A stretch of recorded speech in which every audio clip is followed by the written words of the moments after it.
So, April. It's been a fairly low key month. Not a whole lot of pickups for this month simply because of the fact that Midwest Gaming Classic was the end of March, leading into April.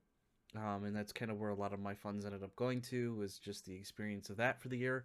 It was great to hang out with Captain and Chris Pico, the old ass retro gamer, uh, uh, Rocket Sauce, and a couple of the church even, and a couple of those other guys that I ran into.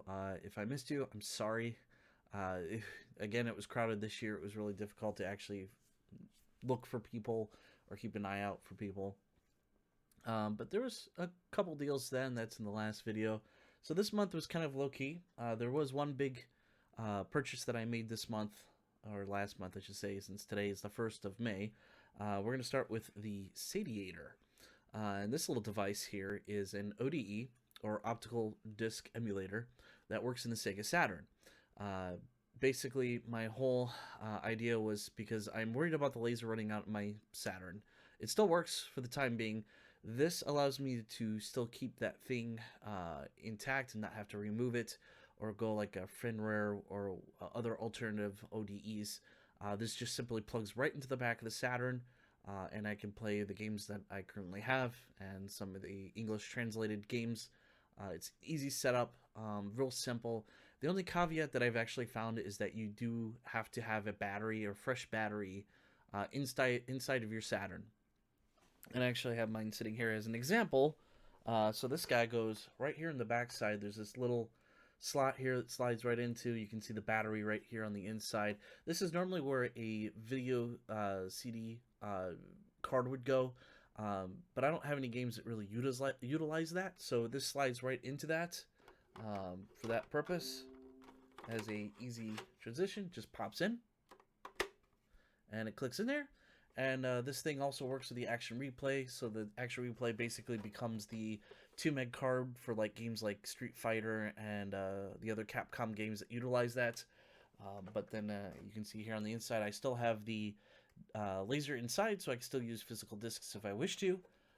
But I am in the process of downsizing that collection and offloading some of those games and sticking with that as kind of my main alternative.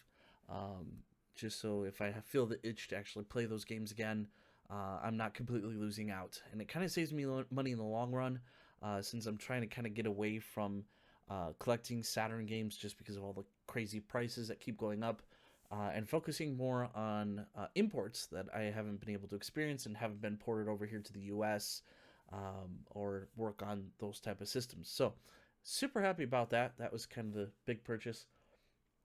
And then we get into some of the unique stuff, more modern stuff. My girlfriend was visiting for the month, and she started playing this game, and I had played this day one when it came out on PC way back when, many moons ago, and got the big collector's PC edition, and I ended up selling that later on because I wasn't having a whole lot of fun with it, and I just didn't have the time to deal with it. And then I started seeing her playing again, and I got the itch to kind of go back and revisit it. Thankfully, it was still pretty cheap.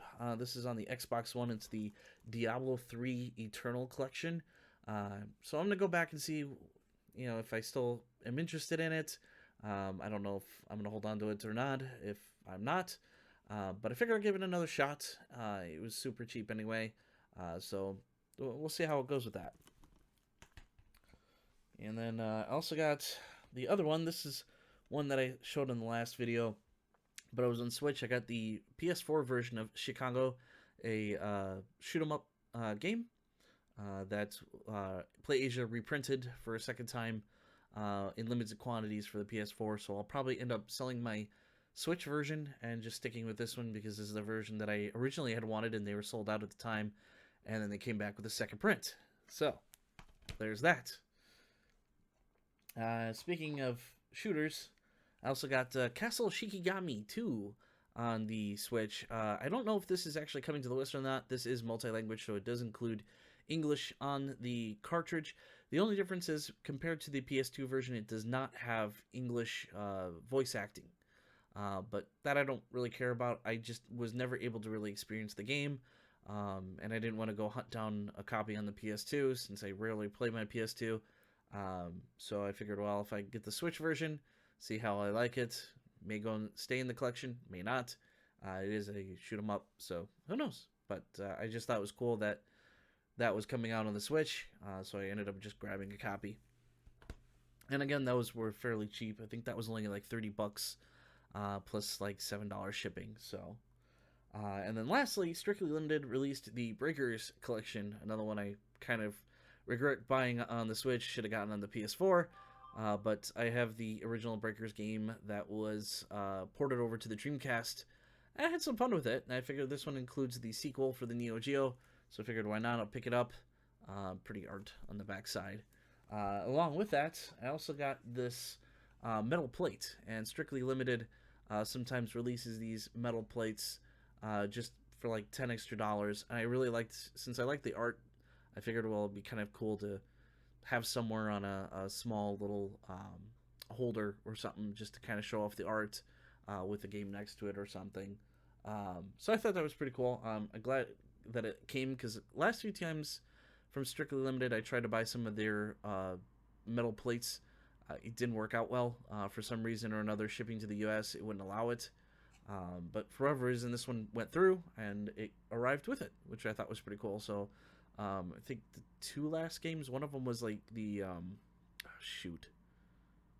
can't even remember the name of it now. It was a Genesis re-release, Zero Tolerance. That was it. Tried purchasing the aluminum metal plate for that game, and it just wouldn't let me.